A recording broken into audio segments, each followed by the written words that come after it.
तो इस एपिसोड की शुरुआत में हम देखते हैं जिहान की यूएलिंग को बता रहा था कि उसे लगा नहीं था कि यूएलिंग इतनी जल्दी एक ग्रैंड मास्टर बन गई होगी, पर यूएलिंग बताती है कि ये सिर्फ एक कोइंसिडेंस और लक था और उसे यहाँ तक पहुँचने में काफी सारे उनकी फैमिली में पड़े ट्रेजर्स लगे थे, जिससे उसका प्रोसेस तेज हो पाया था। और अब एक्चुअली में यूएलिंग येतियान से ताकतवर हो गई थी, पर यूएलिंग येतियान को दिलासा देती बताती है कि वो भी जल्दी यहाँ तक पहुँच जाएगा, क्योंकि येतियान की तेजी तो वैसे ही बाकियों से काफी ज्यादा है। और येतियान सोच रहा था ये फैमिली के रिसोर्सेस सच में कमाल के हैं, पर मेन बात कि यूएलिंग इस लेवल तक पहुंच पाई है खासकर उसके टैलेंट की वजह से है कि वो इस चीज के काबिल थी। और इस डेवॉन सी बेस्ट में काफी सारे एक्सपर्ट्स हैं और इस जगह में ताकतवर बनने के लिए मुझे भी अपनी टोटल ताकत को बढ़ाना पड़ेगा। कि तभी येतियान को शाओजी की आवाज आती है जो कि उसे बता रही थी कि वो काफी टाइम से भूखी थी और कब वो उसका वादा किया गया बारबेक्यू मीट खा पाएगी। और यही बोलती है वो येतियान के स्कार्फ से बाहर आ जाती है और यूएलिंग उसे देखकर एकदम हैरान होकर पूछती है कि क्या ये एक परफेक्ट ट्रेजर हंटिंग माउस है। और येतियान थोड़ा सा शौक था कि यूएलिंग को इसके बारे में पता था और वो पूछता है कि क्या ये स्पिरिट फेमस है, जिस पर वो बताती है कि ये फेमस ही नहीं है बल्कि इसका प्राइस तो पागलों से ज्यादा है, क्योंकि लोग इसे पा ही नहीं पाते। और अगर येतियान इसे बेचना चाहता है तो वो अभी के अभी उससे बहुत ही ज्यादा हाई प्राइस में खरीदने को रेडी थी। और यूएलिंग की ये डरावनी बातें सुनकर रोती हुई शाओजी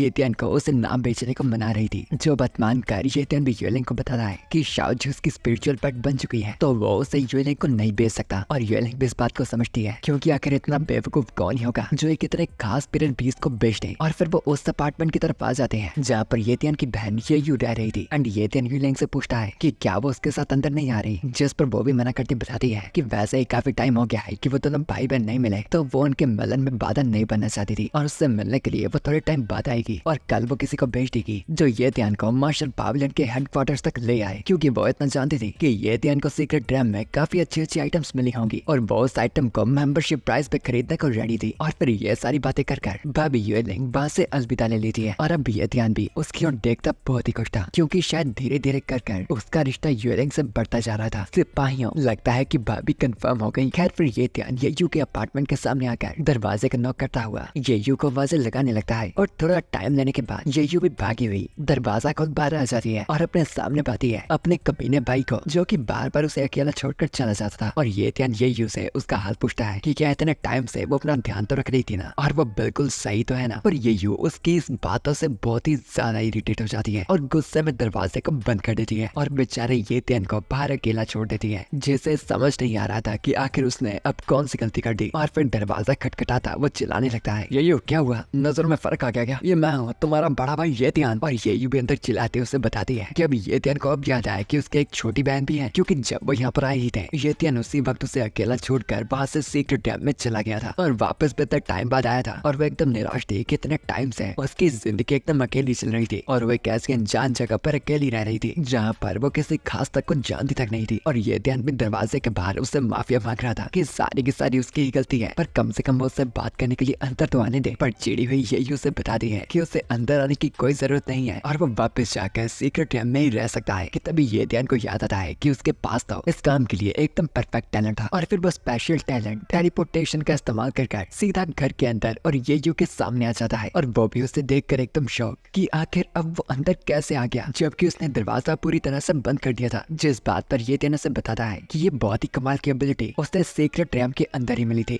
और इसीलिए वहाँ जाने से उसका सच में फायदा हुआ था। और ऐसी कमाल की एबिलिटी को देखकर येयू भी काफी इम्प्रेस हुई थी और येतियान भी ये सुनता खुश होता है कि यही मौका था येयू को फिर से मनाने का। और फिर वो येयू को बताता है कि वो उसके लिए एक तोहफा लेकर आया था। और फिर वो येयू को शाओजी को निकाल कर दिखाता है और वो भी उस छोटे से चूहे को देखकर काफी सरप्राइज थी और वो उससे पूछती है कि आखिर इस छोटे से चूहे का नाम क्या है। और येतियान उसे उसका नाम बताता है और ये भी बताता है कि शाओजी के पास ट्रेजर हंटिंग का टैलेंट है और पेट के तौर पर तो ये सच में बहुत ही कमाल की है। और उस चूहे की इतनी तारीफें सुनकर येयू को भी शाओजी काफी कमाल की लगती है एंड वो उसे उठाकर उसकी तारीफें कर रही थी कि येतियान को उसकी शक्ल से ही पता लग जाता है कि उसने तो येयू को आसानी से मना भी लिया था। कि तभी येतियान को वहाँ पर किसी और जानवर का प्रोसेस महसूस होता है और पीछे मुड़कर अपने सामने एक जानवर को देखकर वो येयू को पूछता है, बहन हमने कोई सुअर वगैरह भी पाल रखे थे क्या, क्योंकि मुझे तो याद नहीं आ रहा। कि तभी उसके पास आकर उससे खेलती येयू बताती है कि अंधे भाई ये कोई सुअर नहीं है बल्कि लिटिल जिन है। जब आपको तो याद ही होगा ना येतियान की वो पहली पैक्ट। और लिटिल जिन भी येतियान को बताती है कि येतियान सच में काफी मतलबी बन रहा था, क्योंकि उसका बस थोड़ा सा पेट बाहर आ गया था ज्यादा खाने की वजह से, पर वह फिर भी सुअर जितनी मोटी तो नहीं थी। पर उसके हाल से परेशान हुआ येतियान पूछता है कि अगर वो इतनी मोटी बनी रही तो फिर वो आगे भविष्य की लड़ाइयों में मदद कैसे कर पाएगी। और यहाँ पर लिटिल जिन येतियन शाओजी को बताती है, तो तुम्हारा नाम शाओजी था ना, क्योंकि मैं तुमसे यहाँ पे सीनियर हूँ तो तुम मुझे आज से बॉस बुलाओगी। और घबराई उससे शाओजी भी उसे बॉस ही बुलाती है। और रात के वक्त फिर हम देखते हैं येतियन को नंगे शावर लेते हुए, क्योंकि ऑब्वियसली सारे नंगे ही नहाते हैं भाई। और उसका शरीर अब पहले से काफी ज्यादा शक्तिशाली हो गया था और वो कुछ अपने ख्याल में डूबा हुआ था। और फिर नहाना वगैरह पूरा कर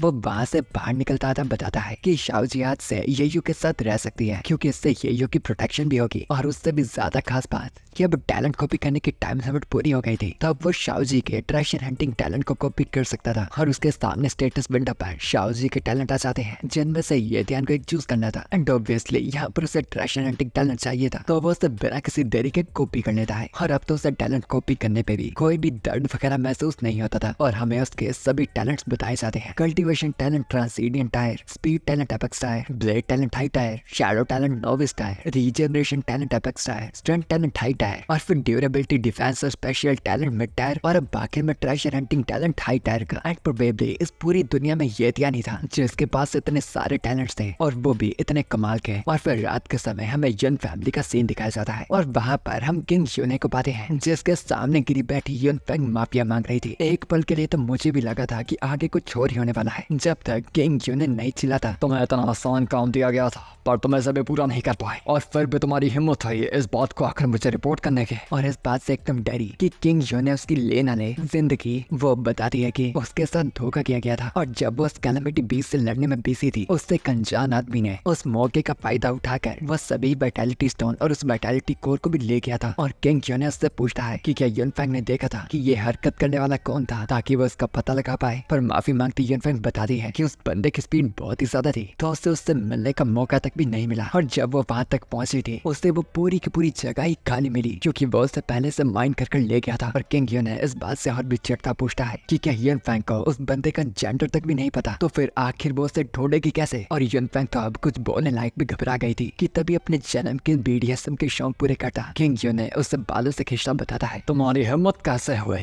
कि तुम अपने आप को डेमोसी बेस की नंबर 1 जीनियस बताती हो, कि तुम इस जवान जनरेशन में सबसे काबिज हो, और अब वापस आई हो ऐसे बदतर रिजल्ट के साथ। तुम्हें इस बंदे ने बेवकूफ़ी नहीं बनाया, बल्कि तुम्हें इसके बारे में कुछ पता तक भी नहीं चला। अब तुम मुझे खुद ही बताओ कि मुझे तुम्हारी क्या जरूरत है। और वो माफी मांगती एंसेस्टर से एक और चांस मांग रही थी कि वो पूरी मेहनत कर उस वाइटैलिटी स्टोन के कोर को भी वापस लाएगी, और साथ ही उस बंदे को सबक भी सिखाएगी। और किंग यूने भी उसे दूर फेंकता बता रहा है कि ये खजाना युनफेंग जैसी बड़ी फैमिली के नाक के नीचे से चुराया गया था, यानी ये हरकत करने वाला कोई मेजर नोबल फैमिली से ही था। और वो युनफेंग को वहाँ से इन्वेस्टिगेट शुरू करने को कह रहा है कि किस किस नोबल फैमिलीज के बंदे इस सीक्रेट रैम के अंदर गए थे। और यहाँ पर शायद शक येतियन पर तो नहीं, पर हमारी भाभी पर तो पक्का जाएगा। और वो उसे वहाँ से जाता हुआ एक आखिरी धमकी देता है, अगर इस बार तुम नाकामयाब हुए तो तुम्हें पता है कि तुम्हारे साथ क्या होगा। बस उम्मीद करते हैं कि इसे अपने कमरे में न ले जाए।